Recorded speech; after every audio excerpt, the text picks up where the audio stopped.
नमस्ते। जय भारत, वंदे मातरम।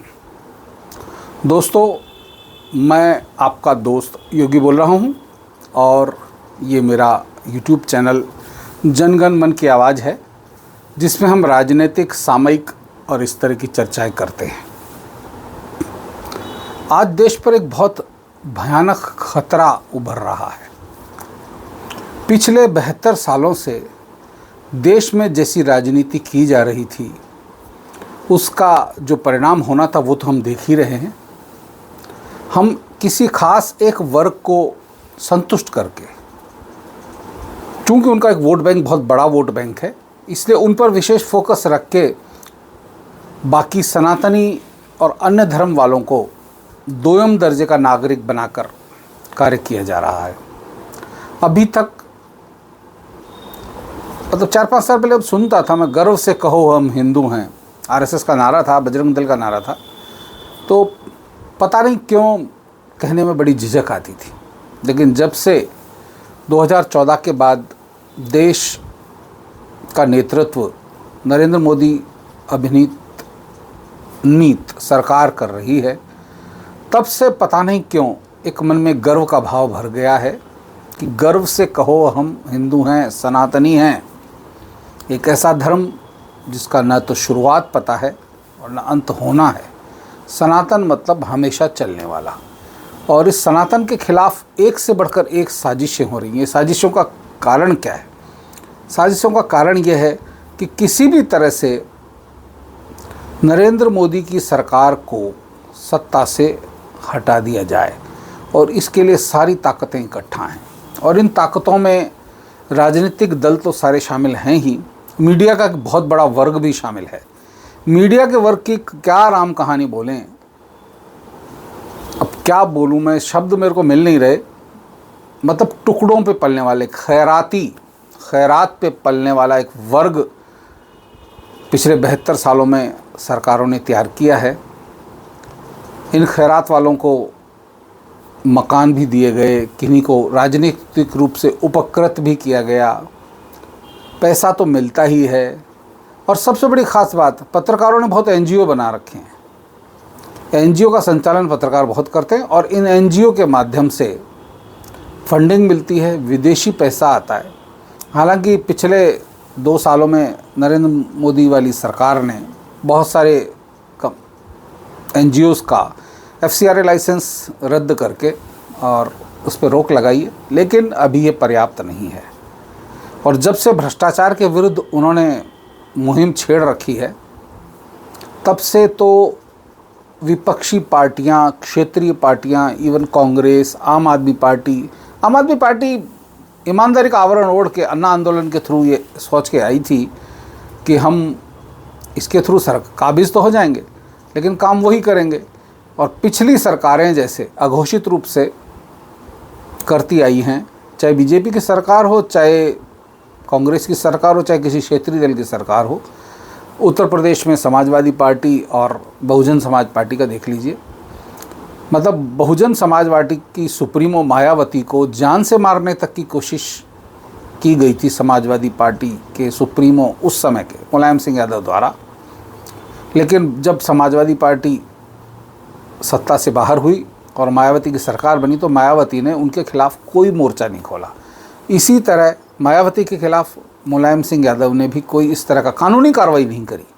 आप व्यक्तिगत कार्रवाई कर सकते हैं, लेकिन कानूनी कार्रवाई नहीं। और दोनों दलों में बाहुबलियों की भरमार थी। इसी तरह राजस्थान का एक उदाहरण देखें, वसुंधरा राजे हमेशा कांग्रेस के नेता, आज के मुख्यमंत्री अब अशोक गहलोत की बुराई करती रही, लेकिन उनके खिलाफ कभी कुछ नहीं किया।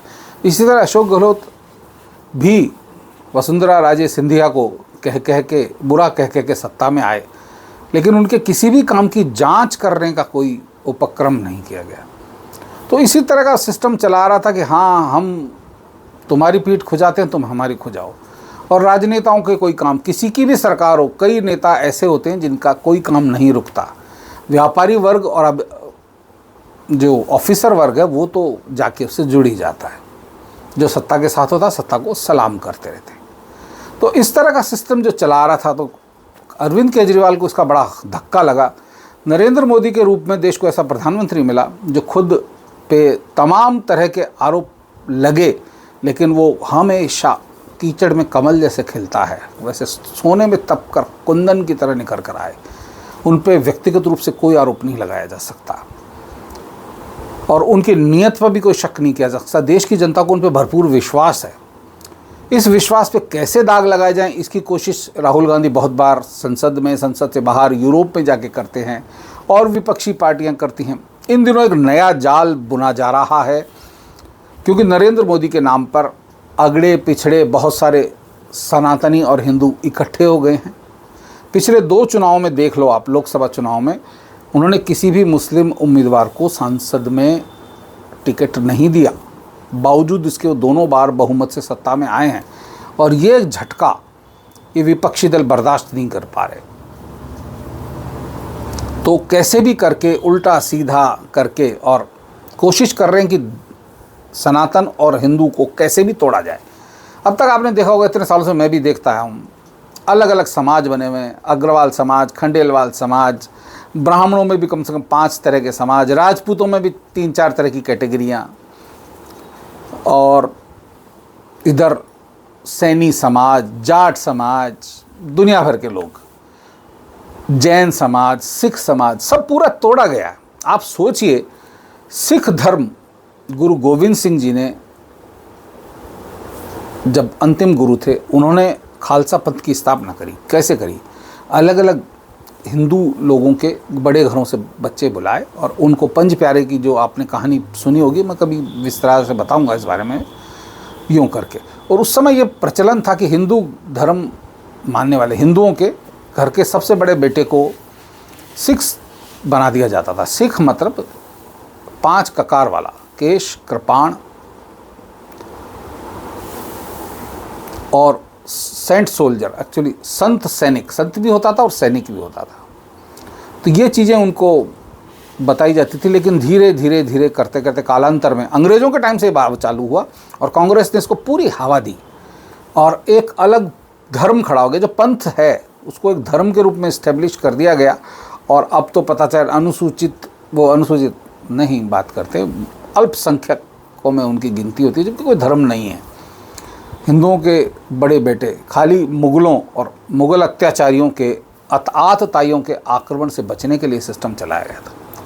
लेकिन धर्म के नाम पर हिंदुओं को जातियों में विभाजित करके ही तो कांग्रेस शासन कर पाई इतने साल, और अब तक इनका मुद्दा चलता रहा। पता नहीं इनकी किस्मत ख़राब थी या हम लोगों की किस्मत अच्छी थी कि नरेंद्र मोदी को बीजेपी ने उम्मीदवार बनाया। नरेंद्र मोदी गुजरात छोड़कर देश में आ गए और उन्होंने जो किया वो अभूतपूर्व है।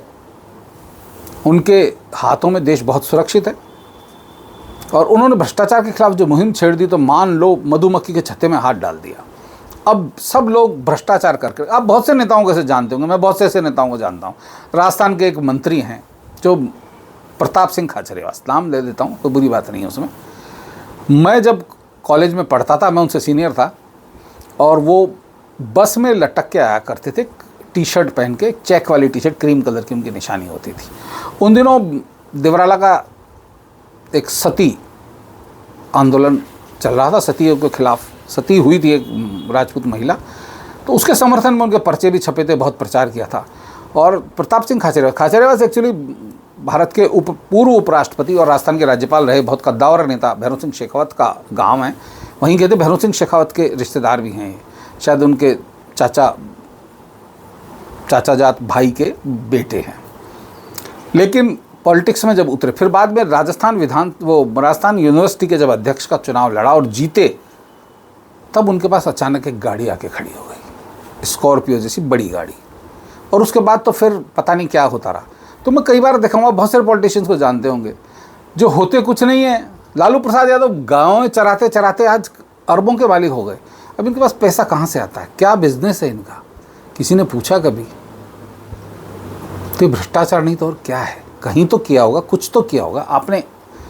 अब चूंकि सरकारें ऐसी रही हैं, लोग ऐसे रहे, क्योंकि हम भी भ्रष्ट, तुम भ्रष्ट, हम भ्रष्टन के भ्रष्ट हमारे, सिंपल सी बात यही चलती रही है। तो मोदी के रूप में जब आए, तो हालांकि पूरे देश में भ्रष्टाचार आलिप्त है, मैं भी उससे अछूता नहीं हूँ, नहीं रहा, ये समझ लीजिए। तो ये भ्रष्टाचार जड़ से तो नहीं मिटेगा, लेकिन कहीं से तो शुरुआत करनी पड़ेगी, और मोदी जी ने ऊपर लेवल से स्टार्ट कर दिया। अब ये बहुत चुभ रहा है, तो अब फिर बांटो और राज करो। तो बिहार, लालू प्रसाद के बिहार, यानी बिहार के लालू प्रसाद, जो एक समाजवादी आंदोलन की पैदाइश हैं, लालू प्रसाद और मुलायम सिंह यादव, लेकिन समाजवाद इनमें कहीं नहीं है, सिर्फ परिवारवाद है।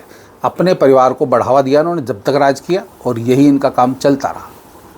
और इस राज को करते करते अब नया उन्होंने राग छोड़ा। उनके 2 चेले, आनंद मोहन सिंह हैं, आनंद मोहन नाम से कुख्यात हैं, जेल में बंद थे एक डीएम लेवल के अधिकारी की हत्या के आरोप में। आजीवन कारावास की सज़ा थी, उनको जेल से निकलवाया गया। और दूसरे उनके चेले हैं मनोज झा, जो राज्यसभा सांसद हैं, और उनके बेटे तेजस्वी, और दूसरे वाले छोटे वाले बेटे के गुरु माने जाते हैं, राजनीतिक गुरु हैं, चाणक्य कहते हैं। अब उन्होंने आपस में लड़ाई शुरुआत करी है। मनोज झा के लिए आनंद मोहन ने उल्टा सीधा कहना शुरू किया, मैं होता तो उनको मरवा देता, जीभ कटवा देता, राज्यसभा में तो जूते लगाता, और मनोज झा उनके बारे में बोल रहे हैं।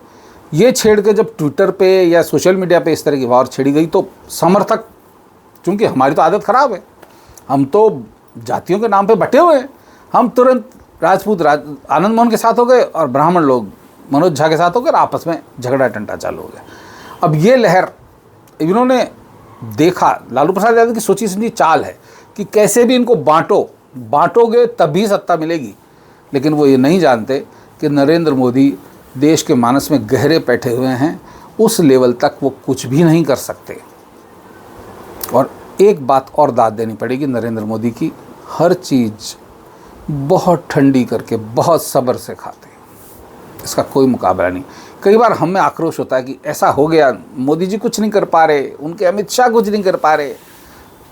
योगी जी से तो लोग उम्मीद करते हैं तुरंत कर दिया जाए, और वो तुरंत कर देते हैं। लेकिन मोदी जी की दाद देनी पड़ेगी, बहुत ठंडा करके उस पूरे मसले को समूल नष्ट करने के हिसाब से उनकी योजना होती है, और अमित शाह इसको भली भांति अंजाम देते हैं।